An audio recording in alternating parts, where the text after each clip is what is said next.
Relief in New York as the stock exchange ended the week higher, posting its second consecutive weekly gain, despite recent banking turmoil on both sides of the Atlantic.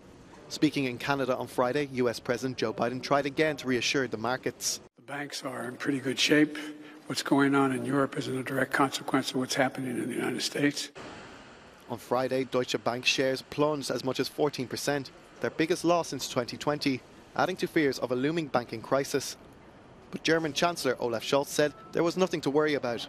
Versetzt uns alle in die Lage zu sagen, dass die europäische Bankenaufsicht und das Finanzsystem robust und stabil dastehen und dass wir eine widerstandsfähige Kapitalausstattung der europäischen Banken haben.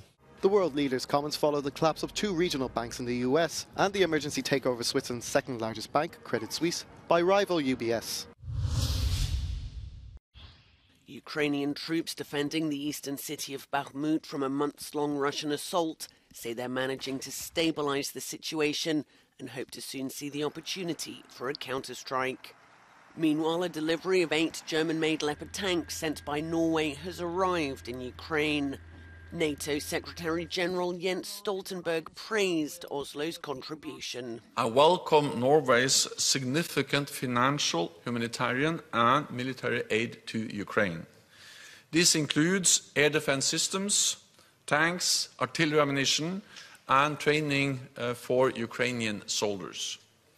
We must continue to provide Ukraine with what they need to prevail for as long as it takes. The NATO leader also welcomed the prospect of Finland and Sweden's membership, saying their accession would make the alliance stronger. Burned rubbish bins and smashed glass littered the streets of Paris and other French cities, the aftermath from the latest round of pension reform protests sweeping the country. The ongoing unrest prompted Britain's King Charles to postpone a state visit due to safety concerns. Speaking in Brussels on Friday, French President Emmanuel Macron condemned the violence, but said that he was open to dialogue with unions. J'ai moi-même mercredi indiqué notre disponibilité à avancer sur des sujets comme l'usure professionnelle, les fins de carrière, les reconversions, l'évolution des carrières, les conditions de travail, les rémunérations dans certaines branches. Et donc je suis à la disposition de l'intersyndicale si elle souhaite venir me rencontrer pour avancer sur tous ces sujets. The impact of the protests is also being seen at the petrol pump.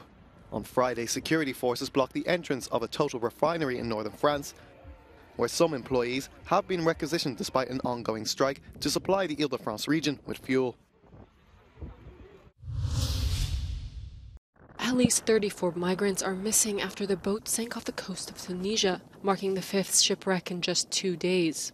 According to the UN, some 12,000 people crossed the Mediterranean to Italy via Tunisia in the past 3 months, a stark increase from the 1,300 people who did the same during the same period last year. The jump comes after the president of Tunisia made controversial comments about migrants, calling them a source of violence and crime, after which many of the sub-Saharan African nationals living in Tunisia lost their jobs and others lost their homes. The opening of the 28th Ibero-American Summit welcomed leaders from Latin America, Spain and Portugal on Friday evening in Santo Domingo, the capital of the Dominican Republic.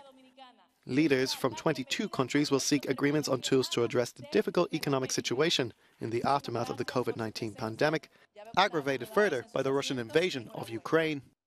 Paraguayan President Mario Abdo Benitez urged participants to rethink a fairer financial system that prioritizes investment in the green economy. Berliners are going to the polls on Sunday to vote on a proposal that could drastically ramp up the German capital's climate goals. The referendum calls for Berlin to become climate neutral by 2030, a deadline that's 15 years ahead of the country's current goal. Polls show a majority of the city's inhabitants favor the earlier date, but the biggest hurdle will be getting the required 25% of the city's eligible voters to back it on a day when no other elections are taking place.